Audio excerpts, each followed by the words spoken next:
G'day fellas and welcome to Age of Mythology Retold patch review. Today we're going to be looking at the brand new patch, the very first patch for Age of Mythology Retold. Incredibly excited to see what balance changes the devs have got for us because I suspect our good friends the Greeks are going to be getting a little bit of a nerf. Let's go down and check out what the devs have got to say. So they say that today's patch is aimed at addressing stability and performance issues, important balance changes, and a few significant campaign changes.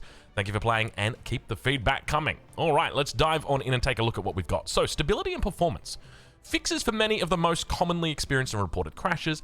Fixes for some of the situations that would lead to an out-of-sync state. Hopefully that also includes replays, because part of the reason why I haven't been doing a lot of replays is just simply because all the replays that I get sent by the pro players go out of sync about halfway through, and I'll be casting 14, 15 minutes into a game and bam, out of sync.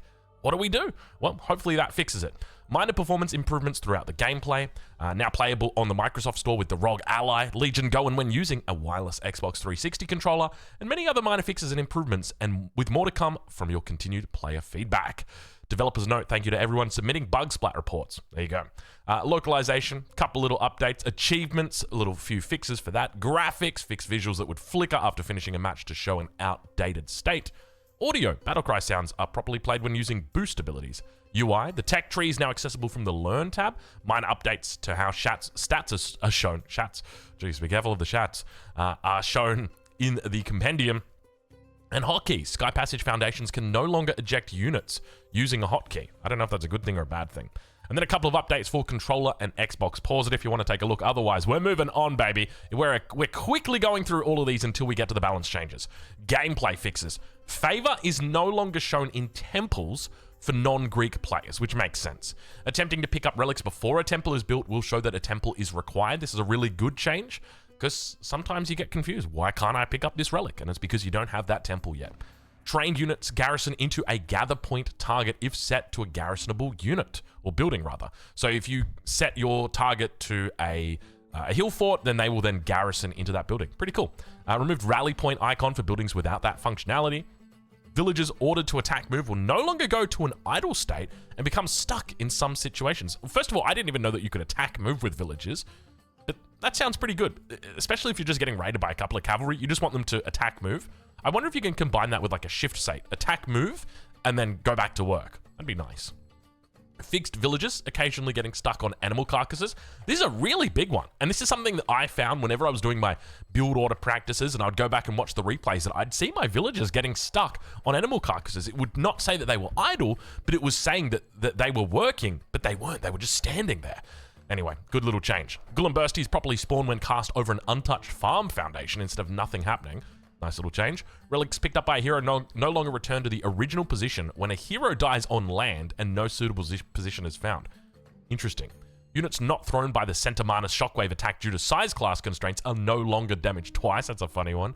That big boy, he likes to throw. When the villager priority system is enabled, site-based commands to build drop sites will now correctly construct buildings. Hold on. When the villager priority system is enabled, so that's the system. I think if you want to actually enable it, you have to go down into here. Yeah, villager priority. Right, so it's the button, or it's the one where you've got the circle and you can choose what proportion of vills you want everywhere. So site-based commands to build drop sites will now correctly construct buildings. I wonder what that means. Oh, that's when you actually tell on the villager, hey, build a drop site. I think you've got that option. That's cool. Barrage arrows will now align with their path. Walk path updates to improve how they're shown in some situations, for example, when hunting. And costs shown in the compendium will no longer show as red text if you have insufficient resources. Market buy sell commands are now grayed out if the player does not have sufficient resources. This is very nice. And villager priority system icon will no longer hide when in the expanded minimap mode while using mouse and keyboard. The immediately auto queue villagers at game start setting can now be toggled while in the game. That's quite interesting. That you couldn't do it. It's also interesting that they toggle on the other one for you, but they didn't do this one. It's like all new town centers can build vills immediately. Pending auto queue entries will no longer flicker if the player does not have enough resources to train auto queue units. Nice little change. And toggling auto queue units with multiple buildings selected will now maintain a consistent state throughout all selected buildings of the same type. Cool. So overall, some nice little fixes in there. The biggest thing I'm looking forward to is just hopefully those out of sync issues stopping with replays. Like, that's been the biggest hassle to me. You know, I've been a little bit disappointed with the release of Age of Mythology Retold, not for what they've done or what's happened, but just because I got sick on the initial release, and then I tried to record a couple of videos and they went out of sync, and I was just like, I lost a lot of tempo, I lost a lot of passion from that. So I'm hoping that I can regain that passion with all of these fixes. Campaigns, balance changes, and fixes for some campaign missions. The free rock in Fall of the Trident Mission 12 is no longer obtainable, and significant balance changes to Fall of the Trident Mission 18 for all you guys that were having trouble with that one. I heard that one was a bit of an issue. But let's get into it. The meat and potatoes of today's video, 5 minutes and 40 through. We finally made it. This is why we are here. I want to not only analyze, or not only look at these changes, but analyze them as well. So we might come back and analyze them. We'll go through them once in a set, and then we'll come back and analyze them. So Heroic Age, research time increased from 60 to 75 seconds. Mythic Age increased from 90 to 120 seconds. Buildings. So Town Center and Citadel Center accuracy increased, which is great. Hopefully this means that, we'll analyze it later. Town Center pierce damage increased, Citadel pierce damage increased, or Citadel Center rather, and buildings garrison ranged reduced. Units, tree, the wood amount is increased from 150 to 200, and the decay rate has been decreased from 0.3 to 0.2, which is insane. All right, so let's just break down these ones and see what the implications will be from these changes. So first and foremost, one thing to remember when it comes to Age of Mythology compared to other Age games, when you age up, or at least compared to most Age games, when you age up, you've got an immediate advantage when it comes to your power levels. What do I mean by that? So as an example, if you're playing the Greeks and you're going from Age 2 to Age 3, you're going up with Aphrodite. Immediately upon age up, you've now got access to Curse, which allows you to mitigate a lot of the strength that your opponent may have built up in the classical age. So by aging up to the Heroic Age, not only is it a technological move, but it's also a defensive move in the sense that you're now preparing a defense, or at least something. So what this does is this basically gives a 15-second longer window to those who wish to play it out in the Heroic or in the classical age, and maybe look to put a little bit more aggression on. So I wouldn't be surprised to see small changes in the way people play in this, but I think also importantly, it's going to reduce timings for civs like ISIS. At the same time, you know, we see Mythic Age being increased from 90 to 120 seconds, so an extra 30 seconds before you're going to be able to reach, Thoth with your Meteor, killing the entire enemy base and army. So that's a nice little change as well, just delaying it. Accuracy increased from 0.8 to 1.0. I'm not 100% sure if what this is saying is that the accuracy has gone from 80% to 100%, but I would assume it is. And hopefully this just means that I can now use my town center to kill deer, because before I couldn't. I have so many games where I was like, I was trying to kill a specific deer, and with the town center, and it would shoot another deer, and sometimes it would even kill another deer, and so you'd have like 2 dead deer when you only wanted 1. So hopefully that's a nice little fix. A little bit more damage as well, so that'll help you out on the defense, as well as whenever you're killing any aggro animals. And the garrison range reduced, so it means that maybe those raiding cavalry, when they're coming in and looking to get kills on villages, they're going to have a little bit more time to do that before the garrison gets off. Wood increase from 150 to 200, so you don't have to move out onto the map as much as what you did before. So nice little change. It also means that you're going to be able to have those straggler trees around your town center for slightly longer. And the decay rate decreased rather from 0.3 to 0.2. Might not seem like a lot, but it's significant. If you were to extrapolate this over 100 seconds, all of a sudden you've gone from 30 food gone out of your deer to only 20 food gone out of your deer. So it's a reduction of 33%, which is very, very nice. And it means that you're not punished as much for taking out those huntable animals around your granary and getting them, because ideally we want to have them nice and packed in around that granary, and we want to try and take them out as soon as they're in a good spot, and we don't want to be hurt by decay too much. So this is a good change, I think. All right, so that is the general balance changes. Let's take a look at the pantheon changes, starting with our major gods, and Hades is going to be up for a bit of a nerf. No real surprise here. One of the best or safest heroes, or safest heroes, gosh, hear me. I've been playing a little bit too much Deadlock. We've got Hades, one of the major gods. So myth unit bonus decreased from 20% to 15% health. We've also got the unique archer available to them in the mythical age, having its pierce damage reduced from 14 to 12. There's a very specific reason why I've said that, and that is because Gastrophotorus. I gotta make sure I'm getting this right, because it says hero in there. Am I confusing myself? I might actually be confusing myself. Hold on. Learn. Tech tree. Hades. Hold on.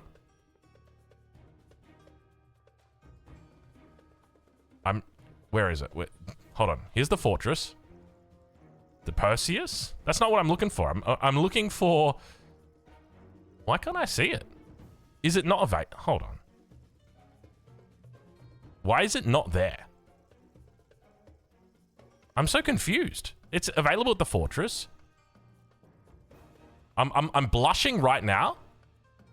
I can feel myself like blushing because I'm confused about why I can't see the unique archer in the mythical age.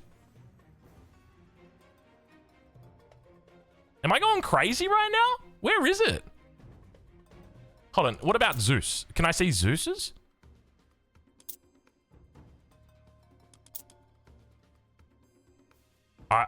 I don't know why I can't see it, but there is a unique archer. Like, you know where is the Myrmidon available to Poseidon? And Zeus has got... Dude, I'm actually going crazy. I don't know why I can't see that. Is it just not in there? It's just not... they've got to just be missing it, right? That's the only explanation I can see, is that the actual tech tree does not show it. There's no other explanation that I can think of. I'm literally going to Google this just to make sure. Yeah, this is the guy. I wonder why I can't see it. See, now I've got myself all second guessing. It's available. Yeah, Greeks, Hades. Its internal name is a crossbow. It's trained at the fortress. All right, okay, I was worried then. I'm like, hold on a minute. Like, what's going on here? Why can't I see it? That's the fortress. It should be here in the mythical age, and it's not. Okay, it's not me. Whew. I tell you what, man, I was a little bit worried there. I'm like, hold on, am I hallucinating? I felt like a little bit of an AI. All right, let's keep moving on. Anyway, so their pierce damage has been decreased from 14 to 12. There you go. That's all you need to know. Minor gods. Athena, so Sarisa, the technology, so that's the increase of hoplite attack range, has been decreased from 1.5 to 1.0. That's a pretty significant change. I wonder if that actually has a meaningful effect, though. And Dionysus Bronze now grants less armor, so nice little nerf there. Definitely worth it, or definitely worthwhile nerf, because this was a really powerful god power. So from 50% down to 45%, not a huge change. Definitely feels quite minor.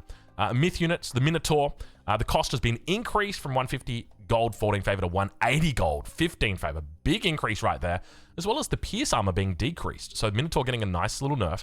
Cyclops, what do we see here? It's going to be a decrease in cost. Have a look at this. So nice little buff there for the Cyclops. Hack armor and pierce armor also increased. And I think this is definitely a justified change, right?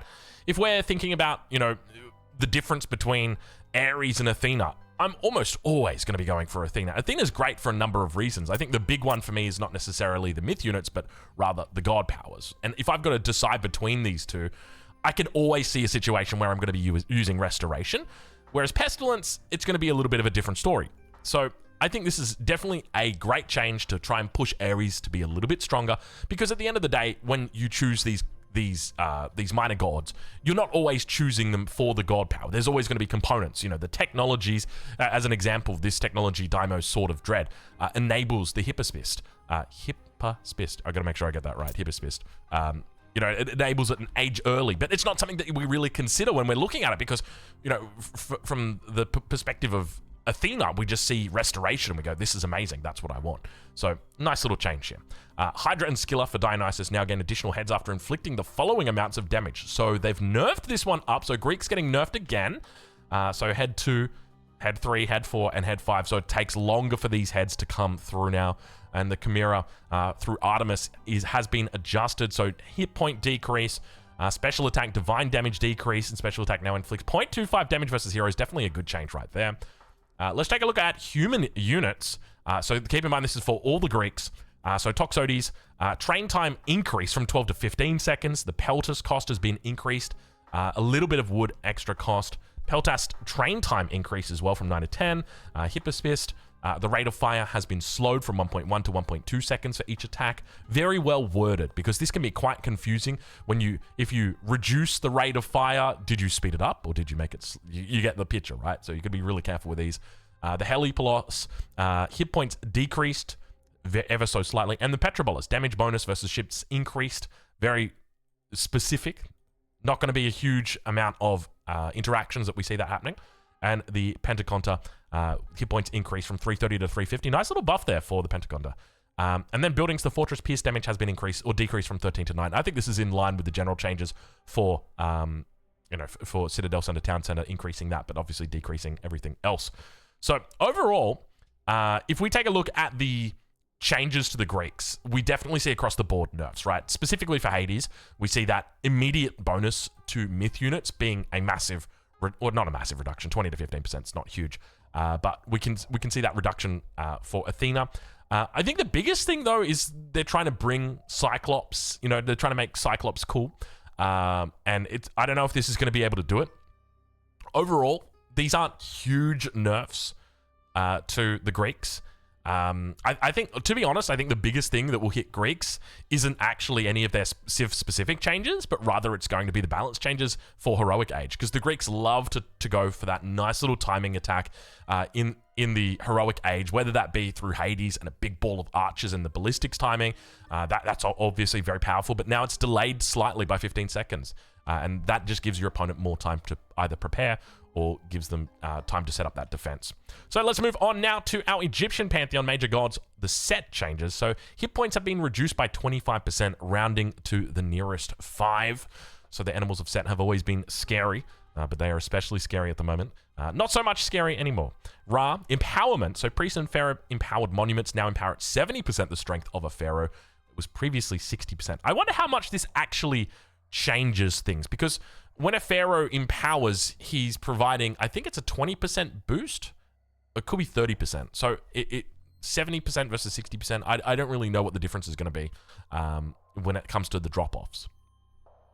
Minor gods, Nephthys, the spirit of Mart technology. So that is decreasing the heal rate from 100% to 50%. So if we actually jump in and take a look at that, so Nephthys, and we can see the spirit of Mart here. So increases the heal rate of pharaohs and priests and lowers the cost of the priests. So the heal rate has gone from plus 100% down to plus 50%. So reducing the power of that priest siege combo that is so potent. We also see for Bast, the Eclipse God power has had the duration decrease ever so slightly. I mean, are you really going to notice the difference between 86 and 80 seconds? I mean, I'm sure there might be edge cases, but this is a very, very minor thing that you're not really going to notice. It's already so damn long that, like, you cast this together with your Nephthys ancestors, and it's still all covered 100%. So I think by the time you're at 80 seconds, you're probably at the same spot at 86 seconds. So for Anubis, the Plague of Serpents, the God power, so the total number of snake spawns has been decreased from 16 to 14, and it now spawns 2 snakes every 3 seconds instead of every 2 seconds. Cool. So a little bit of a nerf in the power of Anubis. Sobek, the Locust spawn God power, now deals minus 90% damage versus allied units and buildings. Okay, so it affects allied units and buildings, but it does minus 90% damage. So it still does a little bit of damage, but just not a lot. Horus, Tornado, God power, can now properly damage settlements that are being constructed. And Meteor, damage decrease. Thank you. It was very, very strong. From 800 crush 50 divine to 750 crush 40 divine. It's still crazy strong, but I tell you what, I'm kind of surprised that they didn't touch Valley of the Kings. If we can just take a look here right now. So Thoth teaches secrets that cause barracks and Migdal strongholds to spawn additional units when empowered. I'm surprised that is still, to be honest, in the game. Like, that's just so crazy, dude. You go Thoth, and you're like, I have a Meteor, I have a Phoenix, and then you're like, no, the true power is the Valley of the Kings. This is like the game-ending thing, man. You just chuck your Pharaoh in a Migdal stronghold, pumping out elephants, and laugh at the enemy as they try and defend that. Myth units, the Pachuskos, adjusted as follows. So it gets a reduction in the bonus versus heroes, and damage has been changed. Oh! It gets 10. Oh, okay. All right. That's a massive buff to the crocodile, baby. 10 divine damage is huge. Holy moly. That's crazy. For anyone who doesn't know, divine damage, it's like true damage. It bypasses armors. So as an example, right, if we think earlier about the Greeks and their ability to cast bronze through Dionysus, where you have a huge amount of armor that is provided to you on top of your existing armor, this just cuts through that. So I wouldn't be surprised if we start seeing, especially against the Greeks, where we see Egyptian players look to move into Sobek a little bit more often. So that's really cool. Scorpion Man through Nephthys. I'm assuming this is going to be a nerf. Indeed. Oh, excuse me. Indeed it is. Can I just give me a second here? We're 20 minutes through this. I'm going to crack open my Red Bull and take a drink. Speaking of Red Bull, it's almost time for the Walla Lol, boys. I hope you guys are excited. I'm excited. I'm pumped. I'm looking forward to seeing how it goes down. And this is obviously just dropped before then, so this is going to be very much shaking up the meta. And the special attack recharge time increased from 12 to 16 seconds. Really good changes. Nephthys was already incredibly strong with the Ancestors Eclipse combo, or just Ancestors in general. And now this is a really nice reduction on the direct power of the Scorpion Man, as well as the indirect, just the cost. So not as easy to mass them up. And the Rock, nobody cares about the Rock. No, I'm just kidding. Movement speed increased slightly, takeoff time decreased, and landing time decreased. Definitely what it needs. Doesn't feel good at the moment using the Rock. Like anytime there's a landing and a takeoff, you want it to kind of feel like how the dropship feels in StarCraft. Like you just right click a unit and it boop, instantly pops up, and you left click the unit from the dropship and it boop, pops down. Like that's how you want it to be. And obviously for balance reasons, it can't be like that. Can you imagine like just dropping Scorpion Men into the back line of the enemy and just be like boop boop and everything dies? Not as easy as it is now. Human units, Pharaoh, rate of fire has been sped up from 1.2 to 1 second for each attack. Very nice. I wonder if this affects when you get the the super duper upgrade for the Pharaoh. Apologies for not knowing it by name here. Yeah, Son of Osiris. I wonder if that impacts Son of Osiris. Priest. Pierce and divine damage decrease from 2.5 to 2. Very nice. Good. Get out of here. Absolutely can't stand priests. Axeman, bonus versus infantry. You increase the bonus versus infantry from 4 to 5x. That's kind of wild.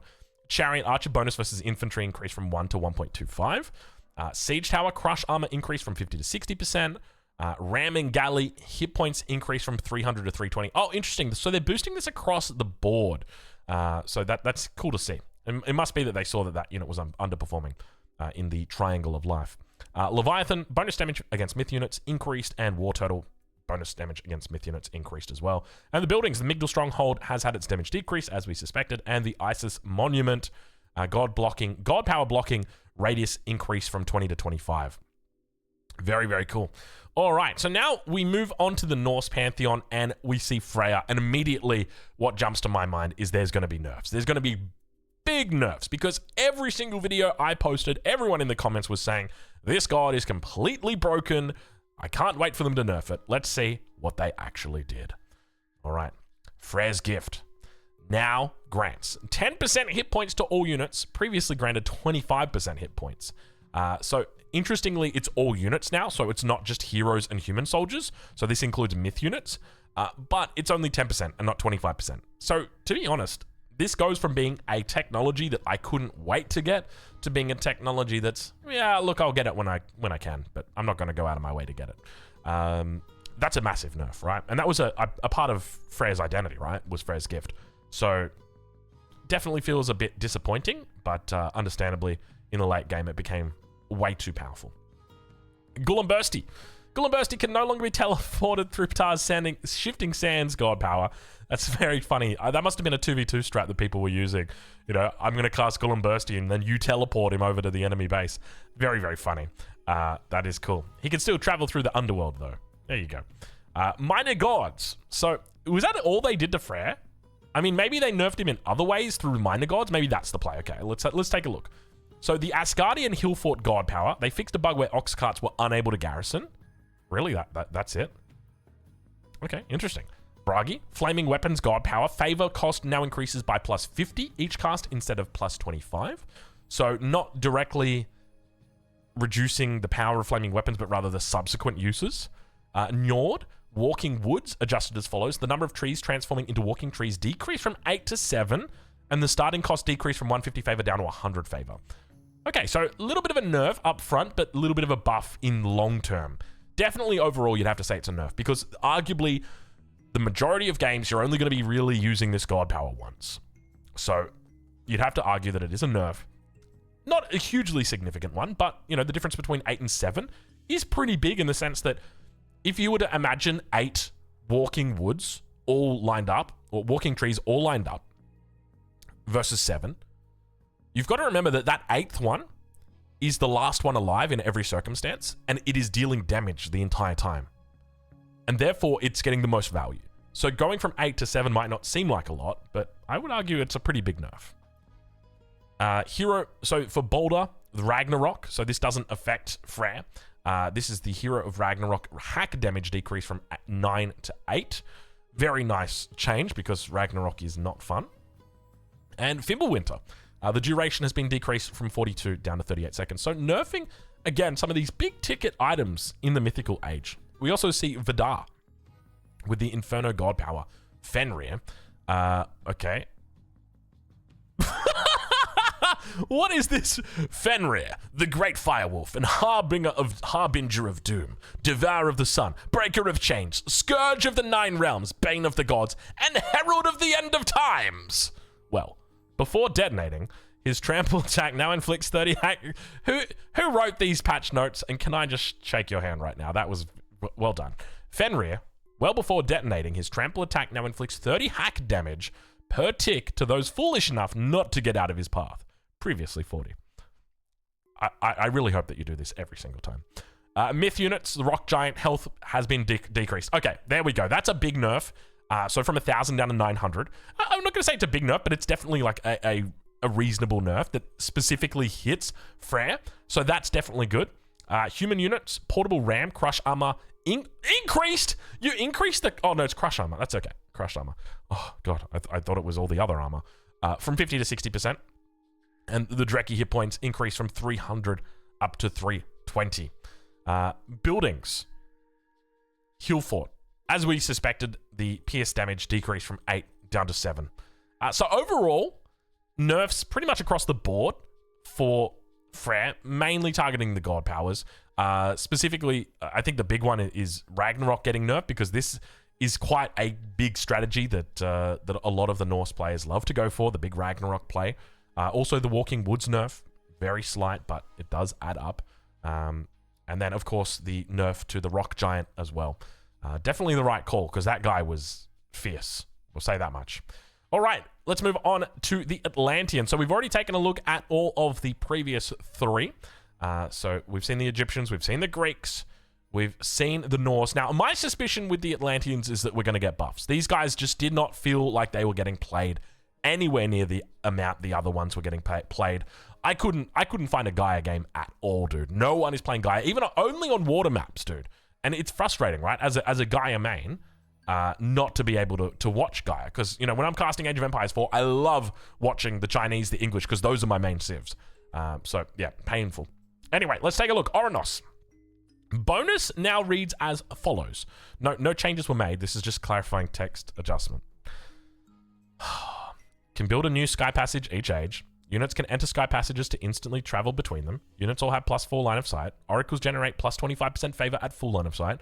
And damaged enemy units remain visible for 25 seconds. Okay, cool. Sky passage buildings are now built faster. Good. This is a good change. Imperium speed. Technology cost decreased from 150 gold 5 favor to 100 gold 5 favor. Now, if I remember correctly, this is their unique technology that no one else gets, that is available to increase the movement. Yeah, it is. So, very nice reduction in cost there. And basically just says, hey, you can have this one for free. We'll let you. It's not free, obviously, but it's so cheap, it might as well be. Gaia. Gaia Economic Guild upgrade cost reduction increase from 30 to 35%. So basically, they get a reduction on all their upgrades for the economy. That reduction has increased from 30% reduction to 35% reduction. So that is a buff to Gaia. And then Minor Gods. Atlas. Implode no longer sucks up flying units. Oceanus. Carnivora. Carnivore plant bonus damage versus villagers decreased from 0.5 to 0.25, so they do less damage now against vills. Definitely a good change. One of the most common things that I would employ when I'm playing Gaia, my enemy would look to fast expand while I'm also fast expanding. I would scout that out, and I would drop my Carnivora on their second town center. And I would suck their villagers, well, not anymore, I would hit their villagers, and you would just have a field day because you could do a lot more attacking than they could do defending. So really nice change here, exactly where it needs to be. Leto, through the Volcanic Forge technology, now grants more pierce armor. So if we take a look at Leto, here we've got, so the Volcanic Forge, so it now grants plus 15% or minus 15%. Hold on. Why does that say minus? Now grants more pierce armor. Improvement increased to minus 10% to minus 15% vulnerability? Hold on, can I just read that? Leto summons Hephaestus to harden the armor of your automaton soldiers, heroes, and ships, making them more resistant to pierce attacks such as arrows. Vulnerability to pierce attacks. Right, okay. It's worded weirdly. But, yeah, anyway, I'll move on. And then for Oceanus, Frontline Heroics, the technology, fixed a bug where the upgrade would not show as applied for infantry heroes, but it was applied. So Frontline Heroics is going to be the cost reduction. So yeah, this one was a little bit confusing, but good thing. And then for myth units, Argus, Atlas, special attack now properly inflicts burst damage at the end of the ability. So the Argus is the big one-eyed individual over here. So that has been, well, I say one-eyed individual. I take that back. He's got many eyes, as we can see. In my head, he's got one big eye. And then we've also got the Centamanus, which has been adjusted as follows. So its bonus versus heroes has been decreased. Special attacks now tossed units up to a weight class of 6. So it's very specific. So up to 6, meaning only up to cavalry. Special attack now properly targetable over all units and has an ability indicator, and special attack bonus versus myth units decreased from 3 to 2. So a couple of nerfs to the Centamanus, specifically against the myth units and against heroic units or hero units. And then for the human units, let's take a look and see if we can spot some more buffs here, because this is, to be honest, this is like the meat and potatoes of the buffs. It's the human units. So the Terma, movement speed increased slightly. Hero Terma move speed also increased very slightly. Terma pierce armor increased. Hero Terma pierce armor increased. Hero Terma hack armor increased. That's a pretty big increase there, 5 to 15%. Hack armor increase on the Arcus, which is the archer that's available in the heroic age. The Fanatic hack damage increased as well. Nice little buffs for our Fanatics. Destroyer also getting a little bit of a damage increase as well. And the Fire Ship also going up as we would expect. Hold on, did we not get a buff on the... Oh no, the Dreki did. Okay.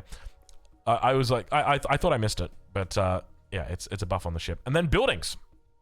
The Palace has its attack decreased from 11 to 8.5, and the Mirror Tower pierce damage increased from 25 to 30. Okay, Mirror Tower, OP, watch out. So overall, is this going to be enough to bring the Atlanteans out to play? Probably not. I mean, to be fair, I've seen a fair bit of Kronos, but not a bit of Ouranos and Gaia. Like, really not a lot at all. So we'll have to keep an eye out for that. Other than that, though, let's check in with the other changes in the patch. So realistically, that was the meat and potatoes. You've got to say that it was definitely on point. I think that the devs were definitely pulling some punches here. Didn't go crazy with the nerfs just yet on things like Asgardian Hillfort, which I kind of expected they would. So that's nice to see. Let's check in and see what the other changes are, though. So random map-specific changes. Unknown and land unknown. Reworked the unknown and land unknown to spawn much more unpredictably. Very cool. Highland fixed an issue on Highland where hybrid connections were not spawning wide enough on maps with more than 2 players. Cool. Fixed Nomad starting resources for all pantheons. Cool. Ranked and quick match map pool changes. Removed Mediterranean from the ranked maps and added Megalopolis to the ranked and quick match maps. I do like Megalopolis, yeah, because it's got a 7th town center spot. So if we take a look at it, if we go and have a look right now, I'll quickly talk about it because I'm a big fan of this map. If we have a look at Megalopolis and we change the map visibility to revealed. So normally what you see is like you've got your main base and then you've got natural expansion, which is like your closest expansion, and then you've got a third expansion, right? So this would be my natural expansion, and then I've got a third expansion. And the same thing applies to my enemy. They've got a natural expansion, and they've got a third expansion. But Megalopolis is different, because in the middle of the map, there is a fourth settlement available to anyone who wishes to take it. And it looks like it's very close here to my base, but it's also quite close to my enemy's base. So I like this a lot, because I think that there's going to be some civs, in particular Freyr, that is going to be really good on this map, because it makes it very easy to just go, I'm going to put my hill fort right here, and I'm going to take this TC, and here's my temple, and here's my longhouse, and that's the game, baby. So I think it's a really cool map, just because it provides that ability to have additional power from a map control perspective. So really, really cool. You're not just getting extra food, you're not just getting extra gold, you're getting extra an extra town center, which is really cool. Lobbies and multiplayer, general. So game ID URLs have been added to make it easier to join games. Currently, this feature may only be functional for Steam users. I wonder what this means. Does that mean I can send you a link in Discord and then you can just click it and then you automatically join? Because if that's the case, 10 out of 10. Other than that, I don't know what that would mean. Chat messages should no longer have a delay before appearing in the chat window after sending. Good change. Improved searching for players to invite to games. Non-host players can now invite other players to multiplayer skirmish games. That'll be fun. So when that one guy just keeps inviting the same people over and over again. But to be fair, I mean, if anybody can join. No, I think that's a good change. Reduce the time to refresh the multiplayer browser. Very nice. And improvements to allow switching custom scenarios in multiplayer lobbies. New option is available in the settings menu to opt out of cross-net. Oh, I don't like that. Oh, I don't like that. New option is available in the settings menu to opt out of cross-network play. Fracturing of the player base is a scary thing, dude. As soon as you do that, I really don't like that. But anyway, if they've done it, they've done it. They've nothing we can do about it now. Party chat is now available in ranked and quick match. Yeah, so I don't like this because you're fracturing the player base, right? Part of the reason why I don't like, if you go into, say, if I go into ranked, there's an option in the bottom right-hand corner, the ban military auto queue. This doesn't necessarily fracture the player base, but I feel like it does in a sense, because there's going to be people who play with military auto queue and people who don't play with military auto queue, and I'm fearful that there will become a divide between those who do, and like you might get into situations where people resign. And anyway, the point is, ideally I want everybody playing together. That's it. Ongoing investigation. As always, we continue to track issues reported by the community for future updates. For other known issues, please visit this page to see what's being tracked. And please note that this list is subject to change and should not be considered a comprehensive list of all the known issues we're tracking. Cool. All right, so overall, if you had to review the patch, you'd say that that is a pretty damn good patch, especially considering the proximity to release. This has been a very quick follow-up. I was a bit apprehensive, especially with the out-of-sync issues, but I'm hoping that that's been fixed. The biggest things for me as a content creator are out-of-sync issues, as well as having a bit of trouble spectating people in games. But hopefully it's all been fixed up. I'm looking forward to it. I think this has been a wonderful patch. Huge shout out to the devs. Hats off to them. Keep it up, fellas and gals back there. You guys are doing a great job. And of course, we'll catch you guys in the next one. Thank you for watching.